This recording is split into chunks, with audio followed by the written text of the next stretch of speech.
Hey everyone, welcome back to Corporate Decoder. Today we're diving into Canaan Inc's latest annual report, a wild ride that's less about smooth sailing and more about navigating choppy waters in the crypto world. Think of it as trying to predict the weather using a broken barometer. Canaan's report starts by addressing a key concern, its operations in China and the permissions required from the Chinese government. They say they've obtained all necessary approvals for now, but also acknowledge that the ever-changing regulatory environment in China could mean they need more down the line. It's like saying, we're good with the rules today, but who knows what tomorrow brings? Another potential hurdle is the China Securities Regulatory Commission, or CSRC. New rules could make it harder for Canaan to raise money outside of China. The company could become subject to more stringent requirements with respect to cross-border investigation and enforcement of legal claims. We are unable to comply with new regulatory requirements relating to our future overseas capital raising activities. Then there's the Cyberspace Administration of China, or CACI, which has proposed regulations that could impact companies with a lot of user data. While Canaan says its main business doesn't involve huge amounts of user data, this area could also create more compliance burdens.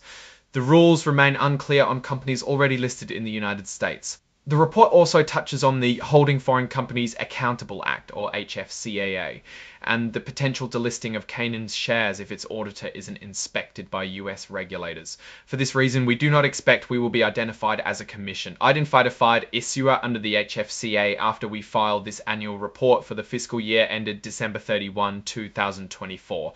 So investors need to remember that this could change. Now, onto the risks that affect Canaan's business. The company's financial performance is closely tied to the price of Bitcoin. If the Bitcoin price drops, so does the demand for their mining machines. That's bad for business. The Bitcoin price can plummet, wiping out any profits from the sale of their products. The company makes most of its money from sales of Bitcoin mining machines.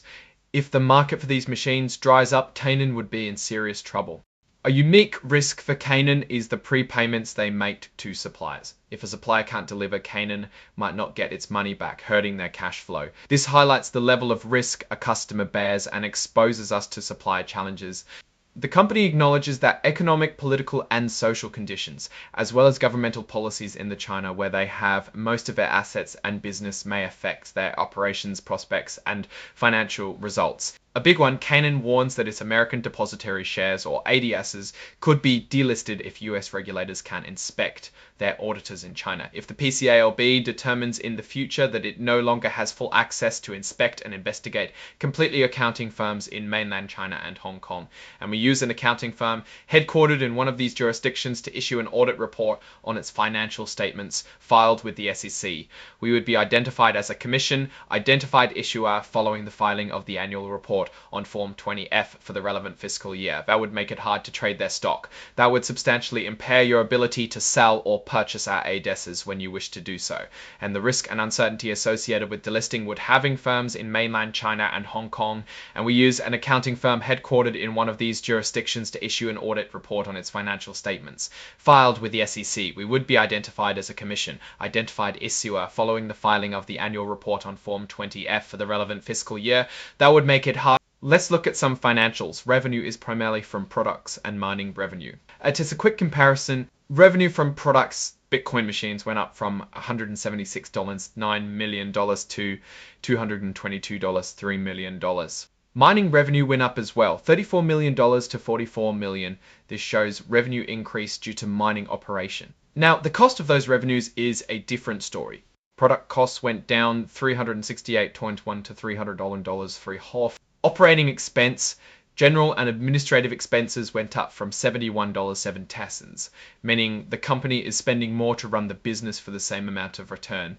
The loss continues. There was a loss of $249.8 million compared to a loss of $41.14 million. We can clearly see the company is running at a loss. Finally, the amount of cash the company had in hand at the end of the year. Cash went from 96 dots to 296 dots. What is notable here is that although revenue and business went up, company cash position remained basically unchanged. Now, let's step back and analyze where Canaan is as a business. The company is in a challenging position. Its core business depends heavily on the volatile Bitcoin market. While they're trying to diversify into edge computing and Bitcoin mining, it's not clear if these efforts will be enough to offset the risks. Government relations in China and US can change in unexpected ways. Canaan faces a tough balancing act. It needs to invest in new technologies to stay competitive. There is a lot of operational uncertainties with mining as a service. In all, Canaan has a lot of promises and challenges. The core is still Bitcoin, whose future is murky due to regulatory uncertainty. Thanks for watching. If you found this breakdown helpful, be sure to hit that like button, leave a comment, and subscribe for more corporate deep dives.